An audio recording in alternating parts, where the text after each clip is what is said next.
here's what I wanted to segue to, because I think there's a thing happening, and the people that were mad in our comments about me kind of shitting on the Switch, go off kings and queens, that's okay. But I want you to ask yourselves, are you being tainted with rose-colored glasses for your nostalgia and love for Nintendo and Nintendo games as a whole? I feel personally attacked. I'm sorry I get the point to you're saying, attack you Yeah. in this way. But I feel like, and I'm right there with you. Like, I still like my PlayStation 2. I have an affinity for Lara Croft games, even though the Tomb Raider games now are so far and away from what they used to be. But I'm still a fan. I'm like, oh, I like Tomb Raider. I'm a fan.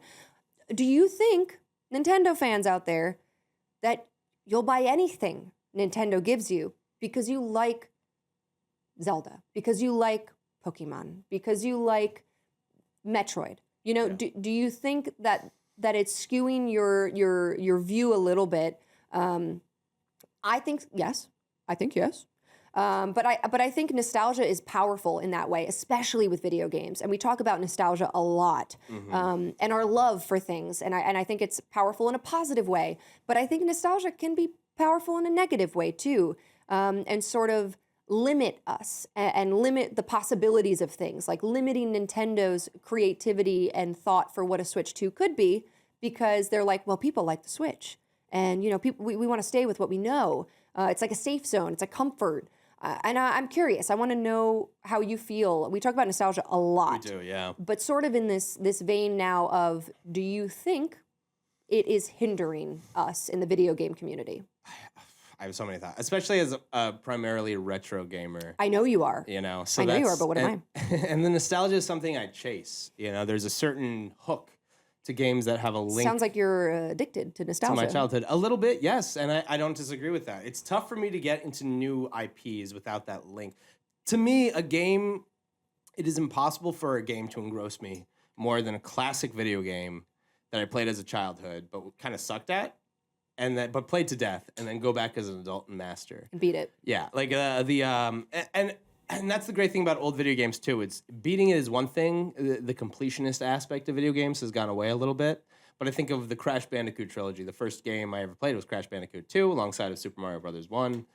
To go back as an adult and 100% Crash Bandicoot 2, maybe the most rewarding, enjoyable video game experience I've ever had in my entire life. Because you have the nostalgia, but then I had a better understanding of games and mechanics, and could notice secrets a little better when I was 20 versus 5.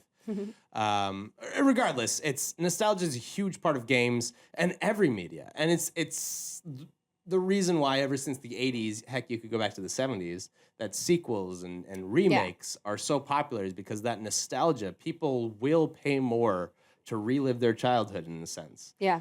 And it's a beautiful feeling, but it's also, I can't help but feel like 90% of the time when you're so pumped, oh my God, I haven't seen that in 20 years. And then you see it and it's like... Bit of a letdown. It's not quite what you remember. Yeah. You know? And that's a little bit tough. And those rose-colored glasses, I feel cursed. I feel like... I was about to say. I will never know that joy that I did when I was a kid discovering the world of a new franchise. Now it's always going to be compared to those childhood wonders and joys. Shout out Super Mario Wonder, where it's such a weird balance that I can't strike, that I can't articulate, of I want creativity. I hate the Hollywood remakes, the sequels, the reboots. I want something new.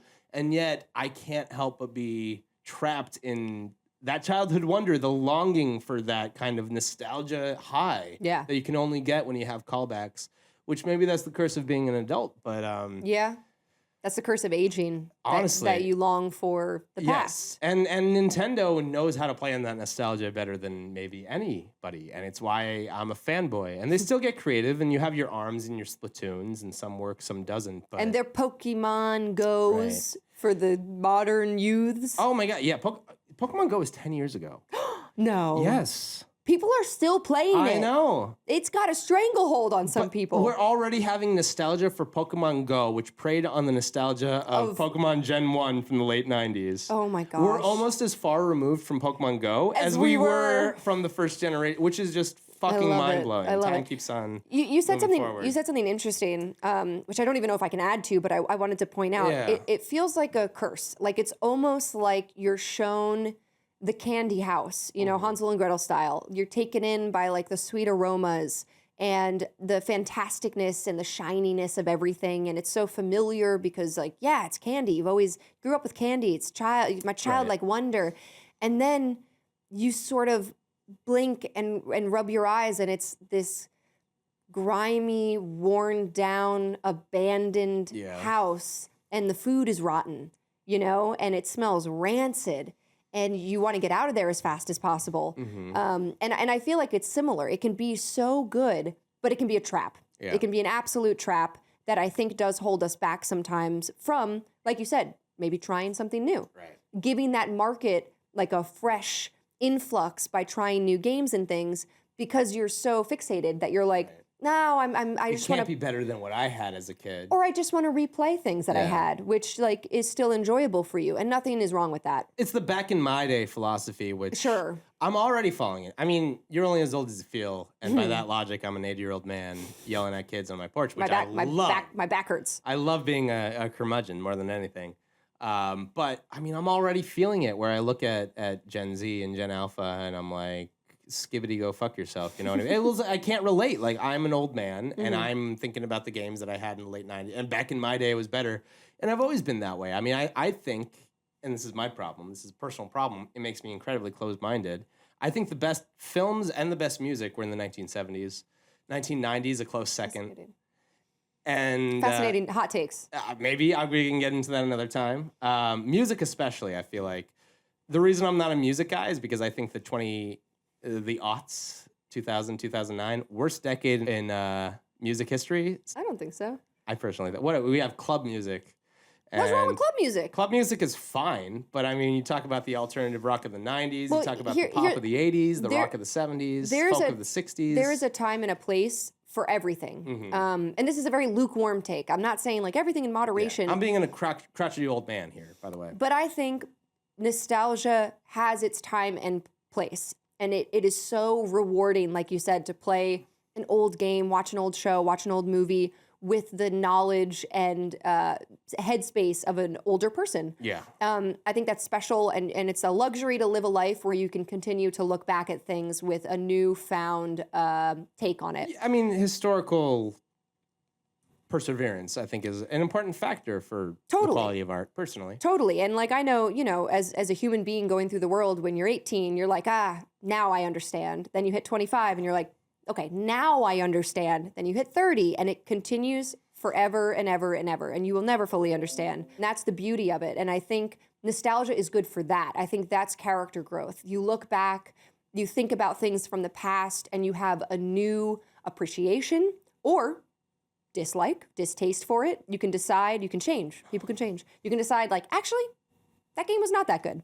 I don't need to play it anymore. You know, like, whatever, for whatever reason. Happens, But I think the trap of it does hinder us and has hindered the video game world specifically due to the remakes, the remasters, the safety of a prequel or a sequel to a story that we know so well that doesn't really add anything to it. I love seeing new games. Unlike Marcus, I think I'm really active in trying to seek out unique, different games than from retro games. It's rare. But I think that's why we work so well together, because you have this knowledge of these retro games and where these other games have taken ideas from and builds and game, like, you know, just the way that a game functions. It all comes from somewhere. And it comes from these older games. And maybe that's my ADHD, and maybe that's like a problem of it. I get so fixated on things. And so to me, I have these passions and these roots of knowledge that are deep and have like a lore behind it and a history that's really hard for me to plant another seed. I've already invested so much of my memories, my time, my thought into these franchises that it's easier to make that tree grow than plant a new tree. And that's a tough thing for me personally. It makes me like, oh, everything's bad that's new. It's like, and that's a problem. to be devil's advocate to what I was even just saying, maybe that makes me surface level. You know, no. But I'm just saying, I love to try new things. I'm exploring new games, but I'm not a completionist. I'm not diving into every game to be like, where did they pull this mechanic from? Oh, it must have been from the original Donkey Kong. You know, like, I'm not thinking that way. That's just not how I play video games. But I think there's something to be said for both ways of thinking and trying to view the world. I can probably try some older games. You could maybe I try am some happy to. try some newer Yes, games. I'd love to. But I think it's an important thing to keep in mind and be mindful of, not just with the Switch discussions and stuff, but just nostalgia as a positive, nostalgia as a negative.